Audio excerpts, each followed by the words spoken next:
တော့ပုပ္ပတိမျိုးနဲ့တရားကုန်းကြီးအောင်စုတဲမှာရှိတဲ့ချိန်တော်မြောင်ကြီးအောင်ရောက်ရှိတာဖြစ်ပါတယ်ကျွန်တော်ကမနေ့ကပုပ္ပတိမျိုးနဲ့အင်းမြင့်တာယာကြီးအောင်စုအင်းမြင့်တာယာရွာမှာစင်တီချောင်းရီ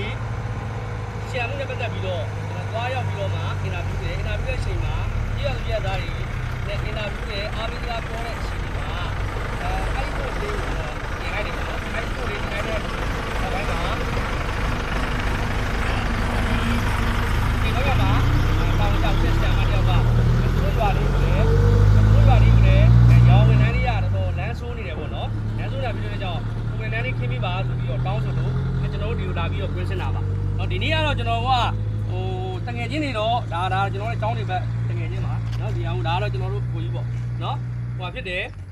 သို့တော်လည်းကျွန်တော်တို့ကမဲဆွယ်စီးရုံးနယ်တို့ဘာလို့ကျွန်တော်တို့ထင်ပါဆိုလို့ကျွန်တော်ရွာသားတွေအများကြီးမခေါ်ဘူးအကျိုးဆိုတဲ့ဘွဲရတော့အများကြီးရှိတယ်ကျွန်တော်မခေါ်ထားပါဘူးဘာဖြစ်လို့မနေ့က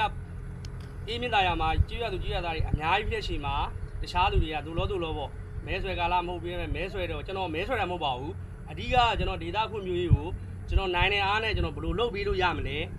ကျွန်တော်ဘယ်လိုအကျိုးပြုလို့ရမလဲဆိုတာကိုပဲကျွန်တော်လုပ်တာဖြစ်ပါတယ်မဲဆွဲတာတွေမဲထဲပါတွေတရားဥပဒေနဲ့မညီတဲ့ကိစ္စရက်တွေကိုကျွန်တော်ဘာမှပြောလို့ရမရှိပါဘူးဘာမှတောင်းဆိုရမရှိပါဘူးကျွန်တော်ကပေးဆက်ဖို့တက်ပဲဖြစ်ပါတယ်အဲကြောင့်တော့အခုကျွန်တော်တို့ဒီမှာချိန်တော်မြောင်ဒါဒီဘက်မှာဆိုလို့ရှိရင်ကျွန်တော်တို့တာယာကုန်းကြီးရွာရှိတယ်တာယာကုန်းကြီးရွာနဲ့မျက်နှာချင်းဆိုင်မှာတာယာကုန်းကြီးရွာကတော့ကျွန်တော်ကုန်လန်းလေးကြာထားယူပါပြီကျွန်တော်တို့ဒီချိန်တော်မြောင်အဝင်လန်းကတော့လောလောဆယ်ကျွန်တော်တို့ကြောက်ကျန်းလမ်းပဲရှိသေးတယ်ပေါ့နော်အဲဒါကြောင့်ဒီမှာတောင်ကြဦးတဲ့ဆရာမတယောက်ပေါ့နော်ဆရာမတယောက်ရဲ့တော့ကြီးရသူကြီးရသားတွေဒါဆိုလဲကျွန်တော်တကယ်ချင်းကကြီးကုန်းကနေပြီးတော့မှ